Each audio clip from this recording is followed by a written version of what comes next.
The book of John, chapter 8. A woman caught in adultery.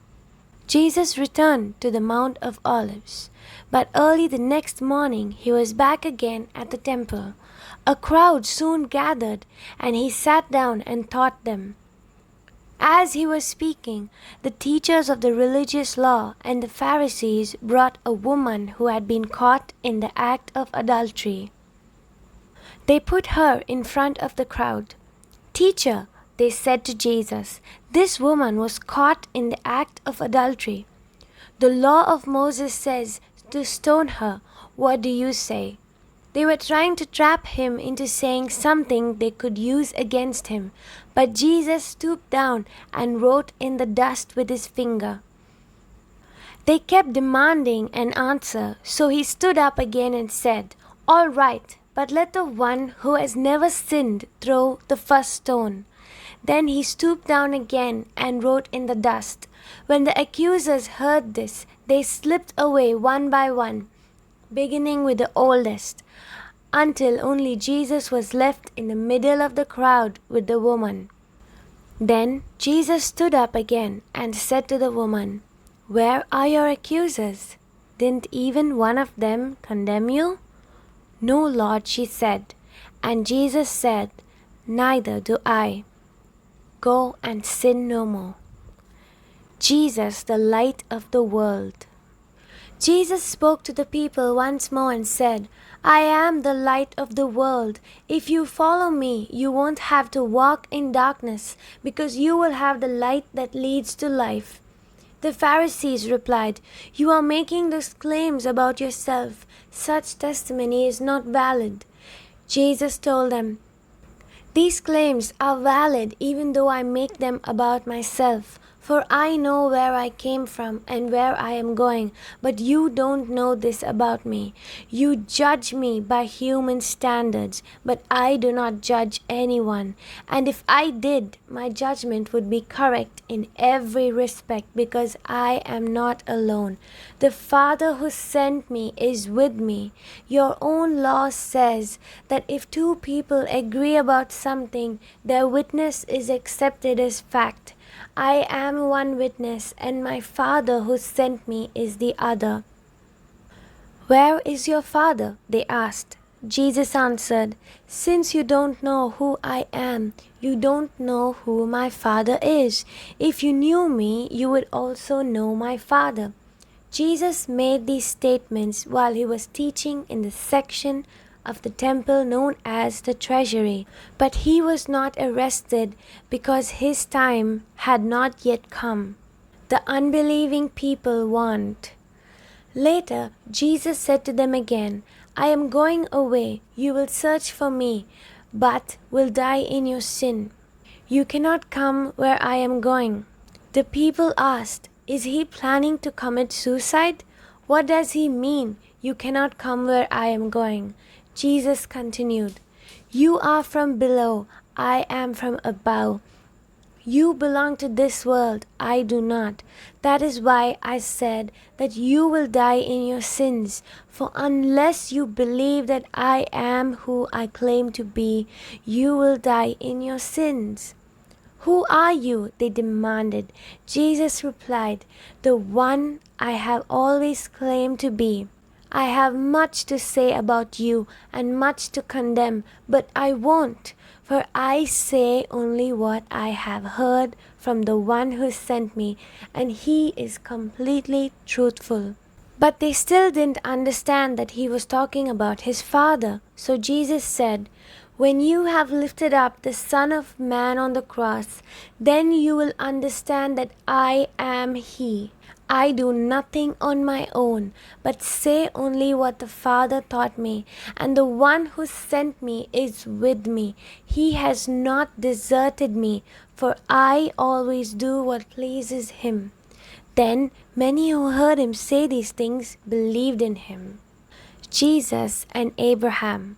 Jesus said to the people who believed in him, "You are truly my disciples, if you remain faithful to my teachings, and you will know the truth, and the truth will set you free." But we are descendants of Abraham, they said. We have never been slaves to anyone. What do you mean you will be set free?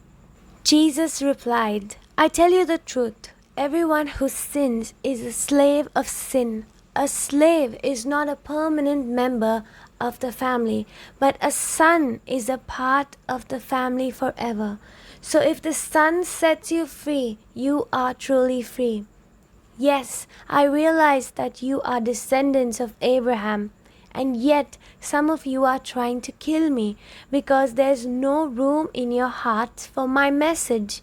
I am telling you what I saw when I was with my father, but you are following the advice of your father. Our father is Abraham, they declared.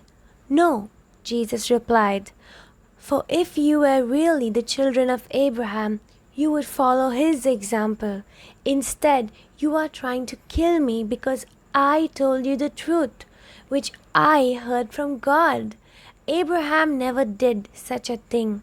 No, you are imitating your real father. They replied, We aren't illegitimate children. God himself is our true father. Jesus told them, If God were your father, you would love me because I have come to you from God. I am not here on my own, but he sent me. Why can't you understand what I am saying?